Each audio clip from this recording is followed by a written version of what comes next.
Continuamos con La Noche. Claudia Gurizati, una de las periodistas latinas más influyentes de la región, entrevista a los grandes personajes que generan opinión. Presidente de México. Muchas gracias. Gracias a ti, me interesa. Desconocí. Este caso. Muy agradecido. Bajo su dirección, el programa La Noche, espacio de opinión de NTN 24, le ayudará a entender el punto clave de las noticias en la voz de sus protagonistas. De martes a viernes a las 19 horas en la costa este de los Estados Unidos, por el Canal de las Américas. Gracias por continuar con nosotros. Volvemos con Ervin Hoyos, un hombre de los que más conoce el problema del secuestro en Colombia. Ervin, ¿por qué este caso de Andrés Felipe Mejía, el agente del CTI, digamos, todavía no está tipificado como un secuestro porque no sabemos realmente qué pasó con él y quién lo tiene? Pero ¿por qué es tan difícil resolver casos como estos en Colombia cuando hay un ejército, una policía, una fiscalía que deberían estar actuando? Primero, Andrés Felipe cae en una situación en donde hay intereses políticos de las FARC, intereses políticos del Estado. Hay narcotráfico. Hay narcotráfico, es una zona de mucha convergencia de los actores del conflicto. Entonces, eso ha generado dificultades para poder penetrar a la zona. Las penetraciones que hizo el ejército las hicieron en su momento, pero hay que recordar que las FARC estaban allí. Es que si aparece el fusil y no aparece el cuerpo, si no aparece ni vivo ni muerto, pues se lo llevaron. Es una consecuencia lógica. Pero, claro, a él les cayó en el campamento, ellos no lo secuestraron. Entonces lo toman esas comisiones de cuidado que tienen las FARC, que son comisiones que se aíslan de los comandos centrales. Y con todas las bajas que ha habido en la zona, pues mi teoría es esa comisión quedó sin comando. Esa comisión quedó sin comandante, sin un responsable. O sea, perdió la conexión con el resto de la tropa. Claro, y esas comisiones, ¿qué hacen? Esas comisiones se aíslan, mantienen obviamente un medio de subsistencia y literalmente quedan como comisiones ambulantes en la selva. Y si no hay un responsable al que ellos le copien órdenes... Para saber qué hacer con él. Para saber qué hacer con él, pues sencillamente van a permanecer allí mucho tiempo. Hay muchas comisiones que están con secuestrados y que no saben qué hacer con él porque no hay quien los ubique en la selva, quien les da instrucciones y quien los acoja a decirles hay que proceder de esta forma con los secuestrados. Sí. La incertidumbre que viven los familiares de Andrés Felipe Mejía es la misma que hoy sienten otras familias colombianas cuyos seres queridos fueron secuestrados recientemente y de los que aún no se tienen noticias. Precisamente la Defensoría del Pueblo alertó este viernes sobre el aumento de secuestros en un departamento al norte del país, el departamento del norte de Santander. Allí han ocurrido 8 casos de plagio. Algunos son atribuidos a la delincuencia común y otros a otro grupo guerrillero conocido como el Ejército de Liberación Nacional. Las cadenas del secuestro se han ensañado con una familia colombiana. Se trata de los Cabrales, quienes en los últimos 30 años han tenido que afrontar el plagio de 4 de sus integrantes. El más reciente fue el de Ramón José Cabrales, un reconocido abogado de la zona quien fue abordado el pasado 3 de septiembre por hombres armados, quienes a la fuerza se lo llevaron con rumbo hasta ahora desconocido. La incertidumbre y la angustia crece en su madre, doña María Camacho, quien suplica por la pronta liberación de su hijo, quien también se desempeñaba como alto consejero de la gobernación de Norte de Santander. Que lo liberen, no es justo, no quiero que esto se quede en el silencio, como se quedan muchos secuestros en este país.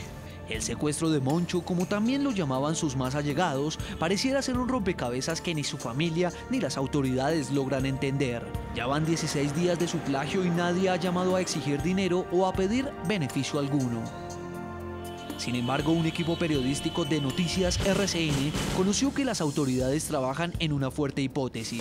Cabrales habría sido secuestrado por un grupo de delincuencia común al servicio del ELN. Los integrantes de esta organización criminal tendrían además nexos con delincuencia de Venezuela. Yo le digo al ELN, si van a iniciarse unos diálogos de paz, un proceso de paz con ustedes, ¿por qué tienen secuestrados? Liberen a Ramón José.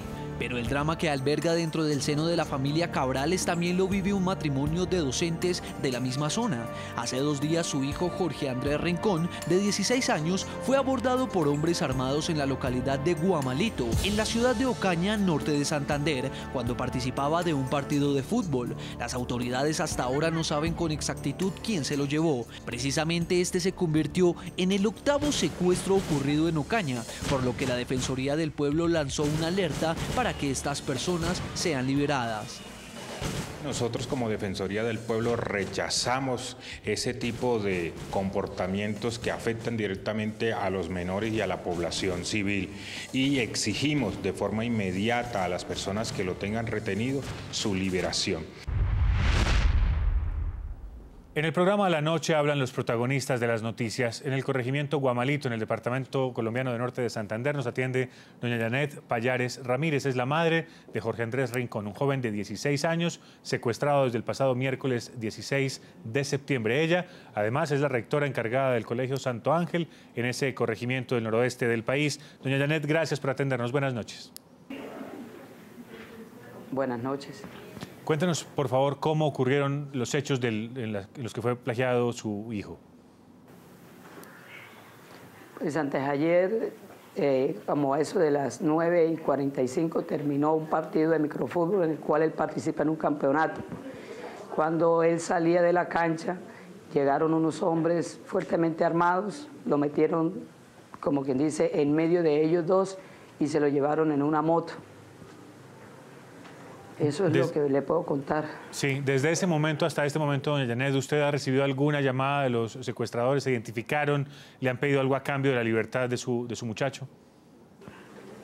No, todavía no se han identificado, no he recibido llamadas todavía. Estoy esperando que por favor me hagan, como quien dice, me digan a ver qué es lo que quieren, qué es lo que necesitan, pero que liberen a mi hijo.